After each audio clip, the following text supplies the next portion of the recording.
গুৱাহাটীৰ গান্ধী বস্তিত জন্ম লাভ কৰা কণমানি ধুনীয়া ছোৱালীজনীয়ে আজি মানুহৰ ভূত ভৱিষ্যতৰ কথা ক'ব পৰা হ'ল।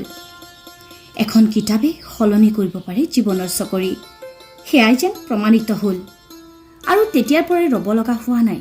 পঢ়া শুনাৰ পিছতে শিক্ষকতাৰ দৰে বৃত্তি আৰু বিবাহৰ বান্ধোনত সোমায়ো বিচলিত হোৱা নাছিল মূল পথৰ পৰা। পৰিয়ালৰ সহযোগত যাত্ৰাপথ আৰু অধিক যেন জীপাল হৈ উঠিছিল। মানৱ সেৱাই আছিল মূল মন্ত্ৰ। বৰ্তমানলৈ কেইবাটাও ৰাষ্ট্ৰীয় আন্তঃৰাষ্ট্ৰীয় সন্মান কঢ়িয়াই আনিছে।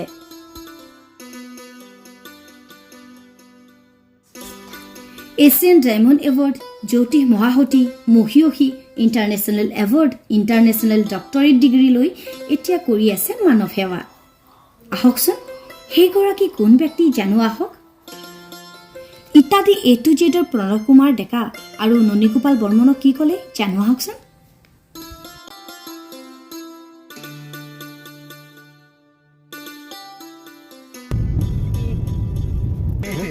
এইটো ৰাস্তা, এইটো চামতাৰ মেইন চক ন? এইটো নহয় নেকি? এইটো হ'ল যাব লাগিব।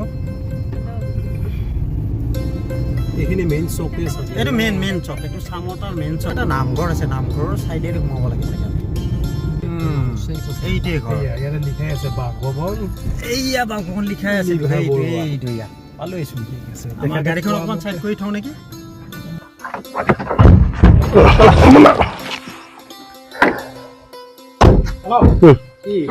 এইটোৱে ঘৰ ন? ব'লা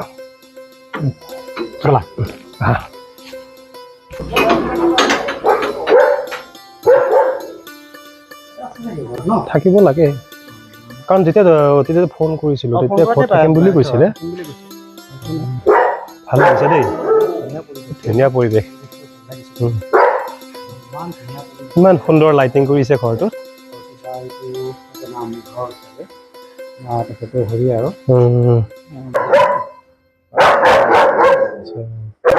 ঠিক আছে, বাইদেউক মাতি দিওঁ। এক মিনিট ৰ'বা।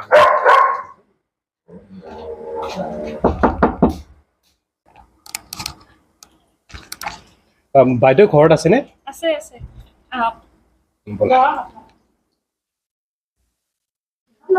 আচ্ছা, ঠিক আছে।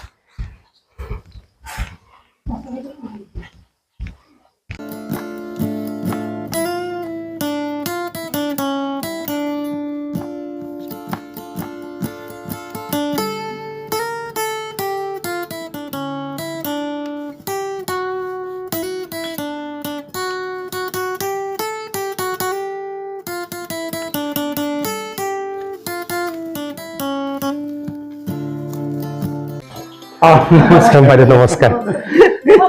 ঠিক আছে বাইদেউ আপুনি বহক, আহক।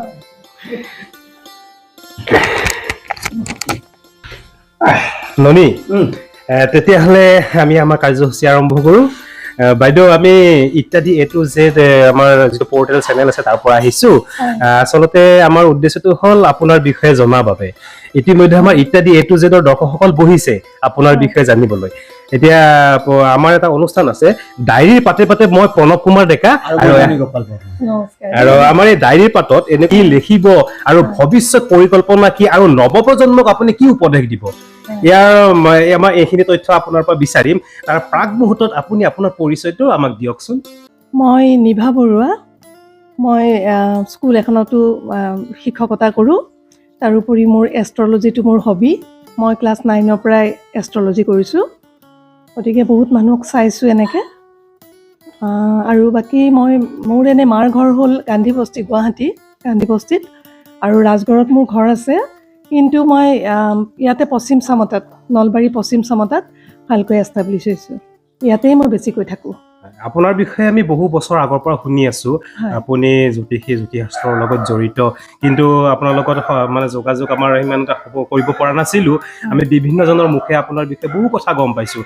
আপুনি নলবাৰীটো চাই, গুৱাহাটীত বিভিন্ন জেগাতো আপুনি চাই, আৰু বিভিন্নজনৰ মানে উপকৃত হৈছে। কিন্তু নহয় ন, তাৰ আগত মই এটা কথা ক'ব লাগিব। কোৱাচোন। আচলতে বাইদেউক চিনাকি হৈছিলোঁ আমি আজি ধৰক কেইবছৰমান আগত। বাইদেউ এজন আমাৰ নলবাৰীৰ কি বুলি কয়, জিলা পৰিষদৰ এজন সভানেত্ৰী আছিলে, জানা নাই তুমি? আচ্ছা। আমি বাকী নাজানো, আমি তেখেতক তেতিয়া পালোঁ যে আমাৰ নলবাৰী জিলাত যিটো মানে আমাৰ হেৰি জিলা পৰিষদৰ যেতিয়া সভানেত্ৰী আছিলে হয়। তেতিয়া আমি বাইদেউক পাইছিলোঁ। হুম। আমি বাইদেউক সেইটো হিচাপে জানিছিলোঁ, কিন্তু বাইদেউৰ যি মানে ডায়েৰীত যে আৰু কিবা কিবি আছে সেইটো বস্তু মই আজি তুমি অহাৰ কাৰণে গম পালোঁ। তাৰমানে কি জানানে নাই, কিছুমান কথা সময়ত মানে বীজটো ৰোপণ কৰা যায়, হয়। তাৰপিছত ফল ফুলবিলাক অকণমান দেৰিকে হয়, আৰু আমাৰে দুৰ্ভাগ্য নে সৌভাগ্য নাজানো, আমি পলমকৈ গম পালোঁ কথাটো।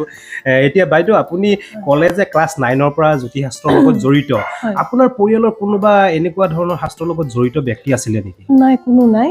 মোৰ নিজৰে খুব হবি আছিলে সৰুৰ পৰা, যে মই এনেকৈ চাব পাৰিলে ভাল হয়, মানুহক অকণমান উপকাৰ কৰিব পাৰিলে ভাল হয়, এনেকুৱা ধৰণৰ এটা মানসিকতা সৰুৰ পৰা আছিলে, আৰু এই দিশটো মই খুবেই ভাল লাগিছিলে। তাৰমানে মই যেতিয়া স্কুলত যাওঁ তেতিয়া মই যোৰহাটত ট্ৰান্সফাৰ হৈছিলে, গতিকে ক্লাছ 5ৰ পৰা ক্লাছ 9ৰ লাষ্টলৈকে মই যোৰহাটতে শিক্ষা লাভ কৰিছিলোঁ। স্কুলত যাওঁতে মই দেখোঁ যে আমি স্কুলত যাওঁতে এখন কিতাপৰ দোকান দেখিছিলোঁ। কিতাপৰ দোকানত হাতখন মানে এখন কিতাপত হাতখন এনেকৈ মানে দিয়া আছে। তেতিয়াৰ পৰা মোৰ কিনো হ'ল, সেইখন কিতাপ কিনিব পাৰিলে। সেই তেনেকৈ ভাবি লেজাৰত খাবলৈ দিয়া পইচা গোটাই পেলাই সেইখন কিনিলোঁ। কিনি তাৰপিছত এনেও মোৰ অকণমান মনেই আছিলে, এইবিলাকত ইণ্টাৰেষ্টেড আছিলোঁ সৰুৰ পৰাই। ধৰ্মৰ কিতাপ চিতাপো বহুত পঢ়িছিলোঁ। তেনেকৈ সেইখন কিতাপ আনি কি হ'ল, ওপৰত মোৰ পঢ়া কিতাপ, তলত সেইখন মাহঁতে দেখা পাব। তেনেকৈ মানে পঢ়ি ভাল লাগিলে। ভাল লাগি ক্লাছ 7ৰ পৰা, কিন্তু দেই সেইটো ক্লাছ 7ত মই এইখন কিনিছিলোঁ। তাৰপিছত ক্লাছ 9ৰ পৰা মোৰ এনেকুৱা হ'ল, মানুহ দেখিলে যেন হাতখন চাম, হাতখনৰ কি আছে তাত। তেনেকৈ চাওঁতে তেতিয়াৰ পৰা বাহিৰতে অৱশ্যে চোৱাই হ'ল।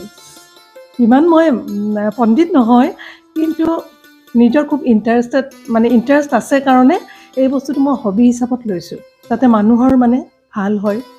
আৰু তেনেকৈ মই বিভিন্ন মানুহ লগ পাইছোঁ, আৰু সেইকাৰণে মানুহৰ মাজত সোমাই গৈছোঁ। মই বেলেগত বেছি ভাল নাপাওঁ। মই শিক্ষকতাটোও মোৰ হবি আছিলে সৰুৰ পৰা। শিক্ষকতা আৰু এই এষ্ট্ৰলজিটোৱে মোৰ এতিয়া জীৱনৰ মানে প্ৰধান লক্ষ্য। আৰু ননী, বাইদেৱে কৈছে কিতাপৰ মানে পঢ়া কিতাপৰ তলত মানে এইখন লয়। এটা কথা তোমাৰ মনত আছে নাই, আমি যেতিয়া পঢ়িছিলোঁ সেই সময়ত ৰহস্য আৰু বিস্ময় আছিলে। বেছিভাগ বোধহয় আমাৰ দৰ্শকৰ মাজত কোনোবা নহয় কোনোবা থাকিব, মানে মেইন কিতাপখনৰ তলত বিস্ময়খন লৈ পঢ়ি থাকে। কিছুমান থাকে কি কাৰণত তাৰে ষ্টৰিবিলাক চাই আৰু মানে বিভিন্ন ধৰণৰ থাকে, এইবিলাক চাই। কিন্তু বাইদেউ কিন্তু এই ক্ষেত্ৰত অকণমান বেলেগ ধৰণৰ আছিলে। তেখেতে কিন্তু যিটো কাম কৰিছিলে জ্যোতিষ শাস্ত্ৰৰ লগত জড়িত হৈ আজি নিজে এজন মানে প্ৰতিষ্ঠিত মানে এগৰাকী জ্যোতিষবিদ্যাবিদ মানে পণ্ডিত হিচাপে মানে হেৰি হৈছে, তেখেতৰ সেইটো সাৰ্থকতা আহিছে। আৰু বাইদেউ এতিয়া ধৰকচোন, আপুনি ক'লে ক্লাছ 9ৰ পৰা তেনেকৈ প্ৰেৰণাটো সেই হাতখন মানে ছবি থকা হয়। কিতাপখনৰ পৰাই। আপোনাৰ প্ৰথম মানে যাৰ হাত চাইছিলে বা যাৰ বিষয়ে কৈছিলে অকণমান মনত আছে নেকি? আছে, মোৰ লগৰ ছোৱালীক চাইছিলোঁ। তেতিয়া সৰু, মই ক্লাছ 7ত পঢ়োঁ। তেতিয়া লগৰ ছোৱালীয়ে মই গোটেই ধৰক ৰাতি পঢ়িলোঁ, খুব ইণ্টাৰেষ্ট দি পঢ়িলোঁতো, গৈ পেলাই লগৰ ছোৱালীৰ হাত খুব চাই পেলাই কওঁ তোৰ অমুক হ'ব, তোৰ তমুক হ'ব। এই ছোৱালীবিলাক একেবাৰে জুমুৰি দি ধৰে। তেতিয়া আমি সৰু তথাপি মানে গোটেইবিলাকে আহি জুমুৰি দি ধৰে। তেনেকৈ চাওঁতে মই ক্লাছ 10ত যেতিয়া আকৌ গুৱাহাটীত আহিলোঁ, দেউতা আকৌ ট্ৰান্সফাৰ হ'ল, TC স্কুলৰ পৰা মই মেট্ৰিক দিছিলোঁ। তেতিয়াও লগৰ ছোৱালীখিনি তাৰমানে আহি পেলাই বহি যায় আৰু। তাৰপিছত বি বৰুৱা কলেজত মোৰ কলেজীয়া জীৱন, কলেজৰ বাৰান্দাত বহি চাই থাকোঁ চবৰে হাতবোৰ। তেনেকৈ মোৰ অভ্যাস হৈ গ'ল। তাৰপিছত ওচৰ পাজৰৰ মানুহবোৰৰ চাওঁ, চববোৰ অহা হ'ল মোৰ ওচৰলৈ। তেনেকৈ এটা মানে জীৱনৰ গতি আৰম্ভ হৈছে আৰু। ধৰক প্ৰশ্নবিলাক কেনেকুৱা সুধিছিলে? তেতিয়া মানে হাতখন মোৰ তেতিয়া বেছি অংক আছিলে, গতিকে মই বিশেষকৈ নিউমাৰলজিষ্ট। নামটো লিখি পেলাই প্ৰত্যেক নামৰ এগেইনষ্টে আমাৰ যিটো কেলকুলেশ্যন কৰোঁ, সেইমতে মই যিখিনি আজিলৈকে কৈছোঁ মানুহখিনিক, যে মানে আপোনাৰ ধৰক নামৰ সংখ্যাটো নাম্বাৰ 9 মংগল। তেতিয়া মই কওঁ যে মংগলৰ কাৰণে আপোনাৰ পেটৰ মূৰৰ বা কটা চিঙা খুন্দা খোৱা কিবা এনেকুৱা আছে নেকি, আৰু আপোনাৰ বহুত বেয়া খং এটা আছে, আৰু পিন্ধা উৰা খোৱা লোৱা চব ৰাজকীয় নিজৰ পচন্দৰ। আৰু আজিলৈকে কিন্তু মানুহক যিখিনি কৈছোঁ সেইখিনি মানে বিফল হোৱা নাই যেন লাগিছে, কাৰণ কোনেও না বুলি কোৱা নাই আজিলৈকে যে বাইদেউ হয় এইটো হয়। তাৰপিছতে হাতখন চাওঁ, আগতে মই কেলকুলেশ্যন কৰোঁ। তাৰ মাজতে যদি এনেকুৱা হয়, ধৰক নামটো আছিলে বৃষ ৰাশি বা বেলেগ ৰাশি আছিলে, কিন্তু যিটো কোৱা নাম আছে বা যিটো ৰাখিছে নামটো লিখিত নাম সেইটো বেলেগ ৰাশি, তেতিয়া কি কৰিব? নহয়, এইটো ৰাশি অনুযায়ী নহয়। এইটো মই যিহেতু এগৰাকী নিউমাৰলজিষ্ট হয়, নামৰ সংখ্যাতহে হয়, ইয়াতে ৰাশিৰ কোনো কথা নাথাকে। ৰাশিটো কুষ্ঠিমতেহে হয়। গতিকে নামৰ সংখ্যাই মানুহৰ জীৱনত হায়েষ্ট প্ৰভাৱ পেলায়। আপোনাৰ নামটো আজি যিটো নাম নহয়, এই নামটো আপোনাক চবে মাতোতে আপোনাৰ গাত ৰে এটা পৰে, আৰু চাৰ্টিফিকেট নেমটো তেনেকৈ হয়। গতিকে মই ভাবোঁ আজিলৈকে যিখিনি কৈছোঁ মানুহখিনি তেনেকৈ প্ৰভাৱ পৰিছে। তাৰমানে মই প্ৰশ্নটো এইটো কাৰণত সুধিলোঁ, মোৰ আচলতে বৃষ ৰাশি উৎপল আৰু ব্ৰজেন আছিলে। মোক প্ৰণৱ নামটো দিলে দেউতাৰ ষ্টুডেণ্টবিলাকে, তেতিয়াৰ পৰা মোৰ নামটো প্ৰণৱ হৈ গ'ল। এতিয়া তাৰমানে মই চাব লাগিলে প্ৰণৱ হিচাপে চাম নে মই উৎপল ব্ৰজেন হিচাপে চাম? আপুনি প্ৰণৱ হিচাপত চাব লাগিব। উৎপল ব্ৰজেনটো অকল আপোনাৰ বিয়াৰ ক্ষেত্ৰতহে হ'ব। আপোনাৰ কইনাজনীৰ লগত ৰাহি জোৰাটো আহে নে নাহে সেইটো গুপ্ত নাম, আৰু এইটো গুপ্ত হিচাপত থাকে, আৰু বিয়া বাৰুতহে এইটো লাগে। এইটো নাম আপোনাৰ প্ৰণৱ নামটো যিহেতু বেছি মানে চাৰিওফালে জনপ্ৰিয়, গতিকে এই নামটোৰেহে আপোনাৰ গাত ৰেটো পৰিব, প্ৰভাৱটো পৰিব। এতিয়া তাৰমানে কি হয়, আমাৰ যিবিলাক ধৰা আমাৰ যিটো পুষ্টিত নাম আছিলে, পুষ্টিত ধৰক আগতে ধৰক কিছুমানে এই মংগলবাৰে জন্ম হৈছিলে, বুধবাৰে জন্ম হয়, বুধলু, এনেকুৱা টাইপৰ কিছুমান নাম আছিলে। কিন্তু তাৰ মাজত যিটো এতিয়া নতুনকৈ নাম দিয়া গৈছে, সেইটো নাম যিহেতুকে জনপ্ৰিয়, তাৰমানে সেইটো নামত চালে মানে আচল তথ্যটো পোৱা যায়। আৰু ধৰক আপুনি যিটো অংক মানে জ্যোতিষশাস্ত্ৰ যিটো অংক মতে চাইছে, এইটো ধৰণৰ এই মানে কেনেকুৱা চিষ্টেম আছে? ধৰক কিছুমানে অংক মতে চাই, কিছুমানে আৰু কিবা বেলেগ বিভিন্ন ধৰণৰ মানে চিষ্টেম আছে। এইটোতো অংক, চব অংক মতে, চব অংক মতে। নামৰ সংখ্যাটো পুৰা অংক লাগিব। তাৰ মাজত এটা বাইদেউ প্ৰশ্ন কৰোঁ, কি হ'ল আচলতে কি ধৰক আগৰ দিনত ধৰক বহুতো কুস্তি আছিলে, কুস্তি বুলি কয় যিখন মানে জনম পত্ৰিকা হয়। আজিকালিতো বহুতৰ সেই তেনেকুৱা জনম পত্ৰিকা নাই। জনম পত্ৰিকা নহ'লেও ধৰকচোন এতিয়া ধৰক মোৰ নাই বা ধৰক তেনেকৈ বহুজনৰ নাই, তেখেতসকলে যদি তেনেকৈ চাব লাগে তেতিয়া নামটোৰে চাই আপুনি? নামটোৰে চাওঁ, হাত চাওঁ, হাতখন মেইন। হাতত মানুহৰ বাস্তৱখিনি গোটেই গম পায়। আপুনি বৰ্তমান আপুনি যদি ভাবি আছে যে মই গাড়ী এখন কিনিম, আপোনাৰ হাতত পৰি যায় নহয় বস্তুটো, তেতিয়া মই কওঁ যে আপুনি গাড়ী এখন কিনিব নেকি, আপোনাৰতো সম্পত্তি যোগ চলি আছে, তেতিয়া মানুহজনে কয় যে হয়। তেনেকৈ বিভিন্ন মানুহক বিভিন্ন বৰ্তমান চলি থকাখিনি কৈ থকা যায়। গতিকে এইটো হৈছে বাস্তৱ। তেতিয়াহ'লে ননীয়ে আজি কিন্তু হাত চাই যাম আমি। বিশেষকে বাইদেউ এটা কথা গম পায় নাই, ননীয়ে কইনা চাই আছে, এতিয়া কইনা কোনফালে মিলে এইটোহে কথা বাইদেউ আজি চাই দিব লাগিব। কিন্তু বিবাহ যোগ চলিছে নে প্ৰথম চাব লাগিব। আপুনি ক'লে শিক্ষয়িত্ৰী হিচাপে আপুনি মানে কেনেকে আগুৱালে, বা স্কুল বা ল'ৰা ছোৱালীৰ লগত কেনেকুৱা অকণমান ক'ব নেকি? মোৰ জন্ম মইতো ক'লোৱে যে গুৱাহাটী গান্ধী বস্তিত। মই তৃতীয় শ্ৰেণীলৈকে মই LP স্কুল তাতেই পঢ়িলোঁ। তাৰপিছত মই যেতিয়া ক্লাছ 5ত যোৰহাট গ'লোঁ দেউতাৰ লগত, তাতেই মই ক্লাছ 9ৰ মানে লাষ্ট পৰীক্ষাতহে মই আকৌ গুৱাহাটী আহিলোঁ। গতিকে পঢ়া শুনা মই তাতেই তেনেকৈ জড়িত হৈ থাকিলোঁ। আৰু আমাক সৰুতে বাইদেৱে লিখিব দিছিলে, আমাৰ মানে টিচাৰ বাইদেৱে লিখিব দিছিলে যে তোমালোকৰ জীৱনৰ এইম কি। আৰু তেতিয়া বাইদেউসকলে যেতিয়া আমাক শিকায় নহয়, মুখৰ ফালে একেথৰে চাই থাকোঁ, বা বাইদেউহঁতে ইমান জানে, মানে বাইদেউসকলে ইমান জানে, মুখৰ ফালে লাগি চাওঁ, সৰু নহয় তেতিয়া মনলৈ আহে যে সঁচাকৈ আমিও যদি এনেকৈ শিকাব পাৰিলোঁহেঁতেন, মানে ময়ো যদি শিকাব পাৰিলোঁহেঁতেন। সেই বস্তুটো মাইণ্ডত সোমাই গৈ তেতিয়াৰ পৰা মই যেতিয়া মেট্ৰিক পাছ কৰিলোঁ, সৰুতে তেতিয়া টিউশ্যন, ওচৰৰ মানে সৰু ছোৱালীক টিউশ্যন কৰিলোঁ। তাৰপিছত মই অৱশ্যে ডিগ্ৰী পাছ কৰিয়ে বিবৰৰ পৰা ডিগ্ৰী ল'লোঁ। ডিগ্ৰী পাছ কৰিয়ে কিন্তু এটা অফিচ এটাত সোমাই পেলাই ৰিচাৰ্চ আছিলে সেইটো, তাতে প্ৰায় 8-9 মাহমান কৰিলোঁ। কৰি বিয়া হৈ আকৌ মই চামতাত আহিলোঁ। চামতাতো প্ৰায় এবছৰ থাকিলোঁ, থাকি আকৌ গুৱাহাটী গ'লোঁ। কিন্তু এষ্ট্ৰলজি মোৰ চলি আছে তেতিয়াও। চলি থাকি ইমান বছৰ থাকিলোঁ, 14 বছৰ থাকিলোঁ। মোৰ ল'ৰা ছোৱালী তাতেই জন্ম হ'ল, ল'ৰা ডাঙৰেই হ'ল, ছোৱালীজনী 1.5 বছৰ। এতিয়া শাহু মা তাৰমানে মায়ে সদায় মোক কৈছিলে যে তুমি শহুৰৰ সন্মানটো ৰাখিবা। মোৰ শহুৰ দেউতা বৰকুঢ়িয়া গংগাপুখুৰী হাইস্কুলৰ বৰভাগৰ প্ৰতিষ্ঠাপক প্ৰধান শিক্ষক আছিলে। গতিকে তেখেত বহুত সন্মানীয় ব্যক্তি আছিলে। এতিয়াও স্কুলখনৰ সকলোৱে কয়, তেখেতৰ কাৰণে চকীখন এতিয়াও মানে বেলেগকৈ আছে। সদায় মানে সেৱা কৰি তেখেতসকল মানে কাষৰ চকীতহে বহে, সেইখন চকী একেবাৰে মানে বেলেগ কৰি থৈ দিছে। মই গৈ নিজে দেখিছোঁ। তাৰপিছত 2001ত মই আহিলোঁ, মা ঢুকালে। ঢুকোৱাৰ পিছত মাৰ কথা অনুসৰি এওঁ ক'লে যে ঘৰখন চাব লাগিব, পৰিয়াল বহুত ডাঙৰ। মোৰ কিন্তু গাঁৱত থকা ইমান অভ্যাস নাছিলে অৱশ্যে, তথাপি থাকিলোঁ।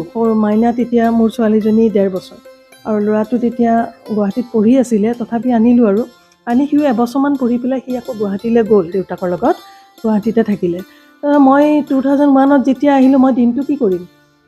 তাৰপিছত ওচৰতে শংকৰদেৱ শিশু নিকেতন আছিলে, তাত সোমালোঁ। তাত সোমাই সেই যে মোৰ টিচিং লাইনটো তেতিয়াৰ পৰা কিন্তু আৰম্ভ হৈছে। আকৌ পুনৰ নতুনকৈ তাৰপিছত হয় 2001ৰ পৰা 8লৈকে মই পূৰা মানে 8 বছৰ কৰিলোঁ। তেনেকুৱাতে মই জিলা পৰিষদ মানে ৰাজনীতিলৈ আহিলোঁ।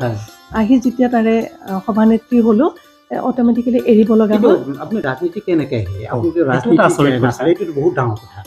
হয়, এইবোৰ আচলতে কি ভাগ্য। মানুহক ভাগ্যই কোনফালে টানে আমি নিজেই নাজানো। ৰাজনীতি মানে এওঁ আছিলে ৰাজনীতিৰ লগত জড়িত। এওঁৰ লগত থাকি তেতিয়া মই অসম গণ পৰিষদ কৰিলোঁ। তেতিয়া আমাৰ চন্দ্ৰমোহন পাটোৱাৰী ছাৰ, মাননীয় চন্দ্ৰমোহন পাটোৱাৰী ছাৰ আহি আছিলে। মোৰো খুব এটা ৰাজনীতিৰ প্ৰতি এটা আকৰ্ষিত হ'লোঁ। হয়, তেখেতৰ হৈ মই বহুত লাগি তেনেকৈ মই সেইটো হেৰিতে মানে আহি গ'লোঁ নেকি। তাৰপিছত ৰাজনীতিৰ বতাহ লাগিলেতো লাগিয়ে যায় আৰু। তাৰ মাজত এটা কথা সুধো বাইদেউ, যিয়ে নহওক আপুনি ধৰক এই তেনেকৈ শ্লোগান হিচাপে আছে, তাৰপিছত আপুনি ধৰক টিচিং লাইনত গ'ল। এতিয়া যি ল'ৰা ছোৱালীবিলাকৰ যে গাৰ্জেনবিলাকে ধৰক মাক দেউতাকে যে ডক্তৰ হ'ব লাগে, ইঞ্জিনিয়াৰ হ'ব লাগে, অকল যে ডক্তৰ ইঞ্জিনিয়াৰৰ কাৰণে যে আপোনাৰ মানে পঢ়াত যে মানে গুৰুত্ব দিয়ে, বাকী ধৰক তাৰ ফলত কিছুমানে পাইছে বা কিছুমানে পোৱা নাই, কিন্তু এই তেখেতসকলৰ গাৰ্জেনসকল আপুনি কি বুলি ক'ব এতিয়া বৰ্তমান? এইটো একেবাৰে ভুল কথা। ডক্তৰ ইঞ্জিনিয়াৰ বুলি নহয়, আমাৰ সমাজখনত জ্ঞানী মানুহ লাগে, মানৱতা লাগে। আজিকালি দেখা গৈছে, আপোনালোকেও দেখিছে, সমাজত মানৱতা বোধ কেইজনৰ আছে, আচল জ্ঞান নায়েই। আৰু আধ্যাত্মিকতা হৈছে সমাজৰ এক অপৰিহাৰ্য অংগ বুলিয়ে ক'ব পাৰি। আধ্যাত্মিকতা নাথাকিলেতো সেই ঘৰখন কেতিয়াও ঘৰ হৈ নাথাকে। গতিকে মই ভাবোঁ আধ্যাত্মিকতা সহ যিগৰাকী পিতৃ মাতৃয়ে যিগৰাকী সন্তানক ভালদৰে শিক্ষা দিব পাৰে, সেইটোহে প্ৰকৃত শিক্ষা। আৰু মানুহ চিনি পাব লাগিব। মানুহক আজিকালি চাবচোন, আলহী গৈছে মাত এষাৰ নিদিয়ে, ল'ৰা ছোৱালীও মাত এষাৰ নিদিয়ে। সেই বস্তুবিলাক আমাৰ দিনত নাছিলে। আমাৰ দিনত কি আছিলে যে ৰাতিপুৱা আমি ধূপ ধূনা, মানে ধূনা নহয়, ধূপ জ্বলাওঁ, চাকি জ্বলাই পঢ়াত বহোঁ। এঘণ্টামান পঢ়ি আমি স্কুলত যাওঁ, ভালকৈ গা পা ধুই ধুনীয়াকৈ মানে একদম স্কুলত যাওঁ। আমিতো ৰাতিপুৱাই গা পা ধুই পেলাই ধূপ জ্বলাইছিলোঁ আগতে। তাৰপিছত আহি পেলাই আমাৰ নিয়ম আছিলে কি, আকৌ আহি পেলাই আমি ভাত পানী খাই ৰেষ্ট লৈ আকৌ সন্ধিয়া ধূপ ধূনা জ্বলাই পেলাই নিজে পঢ়া শুনা কৰোঁ, মা দেউতাই যি কয়। কিন্তু আজিকালিতো সেই বস্তুটো একেবাৰে উঠি গ'ল। আজিকালি মোবাইলত ব্যস্ত থকা হ'ল, টিভি আহিলে, মোবাইল আহিলে। গতিকে মানে গোটেই জগতখন, পৃথিৱীখন সৰু হৈ গ'ল। যে সৰু হৈ যোৱাৰ কাৰণে মানুহবিলাকৰ আচলতে মনবিলাক বহুত বেলেগ হৈ গ'ল। চবকে ডক্তৰ ইঞ্জিনিয়াৰ হ'ব লাগে। আমাৰ মাক দেউতাকবিলাকৰ বেছি দোষ আছে এইবিলাকত। বাইদেউ, আপুনি জ্যোতিষশাস্ত্ৰৰ লগত জড়িত হোৱাৰ পিছৰে পৰা আপুনি কেইবাটাও ডিগ্ৰী লাভ কৰিছে। আপুনি অকণমান ক'ব নেকি কেনেকুৱা ডিগ্ৰী পালে? হয়, খুব বেছি নহয় আৰু হয়, নেশ্যনেল পালোঁ, মই ৰাষ্ট্ৰীয় পালোঁ। তাৰপিছত পালোঁ এছিয়ান ডায়মণ্ড এৱাৰ্ড। তাৰপিছত দিলে জ্যোতিষ মহাসতী। তাৰপিছত মহীয়সী দিলে। মহীয়সীৰ পিছত দিলে ইণ্টাৰনেশ্যনেল এৱাৰ্ড এটা দিলে। দি পেলাই লাষ্ট মই পালোঁ ডক্টৰেট, ইণ্টাৰনেশ্যনেল ডক্টৰেট। আচ্ছা বাইদেউ, এতিয়া ধৰক আমাৰ যিখিনি নৱপ্ৰজন্ম আছে, বৰ্তমান উঠি অহা নৱপ্ৰজন্ম আছে, তেওঁবিলাকক আপুনি কি উপদেশ দিব বৰ্তমান সময়ত বা পৰিস্থিতিটোৰ ওপৰত? বৰ্তমান পৰিস্থিতি মই অলপ আগত কৈছোঁৱে, পৰিস্থিতি এনেকুৱা বেয়া হৈছে নহয়। গতিকে নৱপ্ৰজন্মই যাতে ডাঙৰক মানে, পিতৃ মাতৃটো বেলেগ কথা, পিতৃ মাতৃকটো মানিবই লাগিব, শিক্ষাগুৰুক মানিবই লাগিব। তাৰোপৰি আমাৰ সমাজখনত যাতে তেওঁলোকে ভাল কাম কৰে, যিটো কামে আকৌ তেওঁলোকৰ তলত উঠি অহা সেই প্ৰজন্মটোক দেখুৱাই দিব পাৰে যে এই মানে আমি সঁচাকৈ উপযুক্ত নাগৰিক আৰু আমাৰ কাৰণে দেশখন বহুত আগবাঢ়ি গৈছে। গতিকে আধ্যাত্মিকতা আৰু তেওঁলোকে ভালভাৱে, সহজভাৱে আৰু সৎভাৱে যদি কামবিলাক কৰে, কামবিলাক আগুৱাই সকলোকে মান সন্মান কৰে। মান সন্মানটো আজিকালি বহুত ডাঙৰ কথা হৈছে। আৰু এনেকৈ যদি আগবাঢ়ে ন, মই ভাবোঁ সমাজখন আগবাঢ়ি যাব। সমাজখনৰ লগে লগে আমাৰ দেশখন আগবাঢ়িব। দেশখনৰ লগে লগে আমাৰ গোটেই পৃথিৱীখনেই আগবাঢ়িব। অলপ অলপকৈ এটুপ এটুপকৈ যেনেকৈ সাগৰ সৃষ্টি হয়, তেনেকৈ যদি হয়, পৃথিৱীখনেই আচলতে ভাল হৈ যাব। আৰু বৰ্তমান যিখিনি পৰিস্থিতিৰ বিষয়ে আপুনিতো গোটেইখিনি কথা তথ্য দিলে বা ক'লেই। এতিয়া আপোনাক আৰু এটা প্ৰশ্ন সুধিব বিচাৰিছোঁ, যিহেতু আপুনি জ্যোতিষশাস্ত্ৰৰ লগত জড়িত। বৰ্তমান ধৰক বৰ্ষটোত আমাৰ যিকেইটা ৰাশি আছে, ৰাশিকেইটাৰ মানে অকণমান সেই বিষয়ে কিবা কিবি অলপ ক'ব। মই অলৰেডি ইউটিউবত দিছোঁৱেই, কিন্তু এই বিষয়ত প্ৰায় ৰাশিবিলাক ভালেই। কন্যা ৰাশিটো খুবেই ভাল, শাৰীৰিক হওক মানে আয় ব্যয় এইখিনি দিয়াই আছে। কেৱল মই বেয়াটোহে অকণমান মনত আছে এতিয়া। বেয়াটো মীন ৰাশিৰ অকণমান মানে কি স্থিতিটো কম, 0। ইনকামো জিৰ' হয় আৰু মানে আয়টো যিখিনি হয় ব্যয় হৈ যায়, গতিকে সেই জিৰ' হৈ যায়। গতিকে মই মীন ৰাশিটো অকণমান বেয়া মনত আছে আৰু অলপমান কুম্ভ ৰাশিৰো অলপ আয় ব্যয়টো অকণমান বেছি আছে, ব্যয়টো তাৰমানে তেনেকৈ অলপমান শাৰীৰিক ক্ষেত্ৰতো আছে। ইউটিউবত কিন্তু মই এই বিষয়ে দিয়া আছে আৰু সকলোৱে ইউটিউব চালে পাব, নিভা বৰুৱা এষ্ট্ৰলজাৰ বুলি দিয়া আছে। তাতে মই এই বছৰটোৰ চবৰে ৰাশিসমূহৰ আয় ব্যয় আৰু শাৰীৰিক হিচাপত যিখিনি এইখিনি দিয়াই আছে তথ্য। আৰু আপোনাক ডাইৰেক্ট যদি লগ ধৰিব লাগে ক'ত হয়। হয় আপুনি ঠিকনাটো দিয়কচোন। হয়, মোক মঙলবাৰ বুধবাৰে ইয়াতে পশ্চিম চামতা ঘৰতে পাব, 12টাৰ পিছৰ পৰাই পাব। তাৰপিছত বৃহস্পতিবাৰে পাব নলবাৰী হৰি মন্দিৰৰ ফ্ৰণ্টত গেষ্ট হাউচ কমপ্লেক্স, হৰি মন্দিৰৰে ৰুম হয় সেয়া, 18 নম্বৰ ৰুম। ৰাতিপুৱা আপোনাৰ 11টা 11:30 পৰা গধূলি 6টা 6:30লৈকে চাওঁ। আৰু শুক্ৰবাৰে মই গুৱাহাটীত যাওঁ, গুৱাহাটীত গৈ আপোনাৰ সুৰদেৱী হোটেল পাণবজাৰ তাতেই পাব। 2nd Saturday Sunday, 4th Saturday Sunday.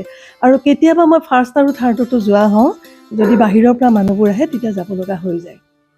ঠিক আছে, তেতিয়াহ'লে ননী বাইদেউৰ পৰা বহুখিনি কথা গমেই পালোঁ আৰু মাজে মাজে আহিব লাগিব, কিন্তু আমি কিন্তু সেই বাকীকেইটা জেগাত নাযাওঁতে আমি ঘৰলৈ আহিম, কাৰণ আপোনালোক ঘৰলৈকে আহিব। নহয় আৰু বাইদেউ আটাইতকৈ ডাঙৰ কথা, আপোনাক কিন্তু আপোনাৰ ঘৰত যেতিয়া সোমাইছিলোঁ প্ৰথম যি কেইজনে আমাক সম্ভাষণ জনালে মই আচৰিত। মই গোটেইখিনি বস্তু মই ইয়াতে আপলোড কৰিম, ভিডিঅ'টো দিম, চাবচোন আচৰিত। আৰু সেই বস্তুকেইটা এতিয়া কিন্তু নকওঁ, দৰ্শকসকলে দেখিব যেতিয়া আমি তাত এড লগাই দিম। মোৰ ফেমিলি মেম্বাৰ এইকেইটা। আচলতে সঁচাকৈ মই ইমান ভাল লাগে, আচলতে মোৰ কুকুৰক ভয় লাগে আৰু কৈয়ে পেলালো ননী। আৰু ওলাই যায় ইমান সুন্দৰভাৱে সঁচাকে গোটেইকেইটা আহি কোচত উঠিলে, হেৰি কৰিলে, বিৰাটে মই ভাল পালো, সুখী হলো। আৰু মাজে মাজে আহিম এনেকৈ, আৰু আহিম কি চাহকাপ খাই যাব লাগিব নে কি কোৱা? তেতিয়াহ'লে ননী কিবা বাইদেউ কিবা জানিব বিচাৰিবা নেকি? একো নাই, বাকীখিনি গোটেই গম পালোঁ আমি। ইত্যাদি এইটো দৰ্শকসকলে আপোনালোকে বুজি পালে বাইদেউ ক'ত কেনেকৈ পায়, ক'ত কেনেকৈ কোনবাৰে ক'ত পায়, গোটেইখিনি আপোনালোকে পাইছে। আপোনাৰ বাইদেউৰ আপোনাৰ ফোন নাম্বাৰটো আপোনাৰ ইত্যাদি এইটো যদি আমাৰ হেৰিত দিয়া থাকিব, বাইদেউৰ লগত যোগাযোগ কৰিব। কিবা জানিব লগা থাকিলে বা তেনেকুৱা ধৰণৰ কিবা যদি আপোনালোকৰ ঘৰুৱা পৰিৱেশ বা আপোনাৰ ধৰক নিজৰ কিবা চাব লগা থাকে, বাইদেউৰ লগত যোগাযোগ কৰিব। গতিকে বিশেষ আৰু কি ক'ম, আমিতো লগ পালেই বাইদেউক, তেখেতক লগ পালে আৰু পায়ে থাকিব। গতিকে আমি শেষত ক'ব লাগিব, আপোনালোকে চাই থাকিব ইত্যাদি A to Z।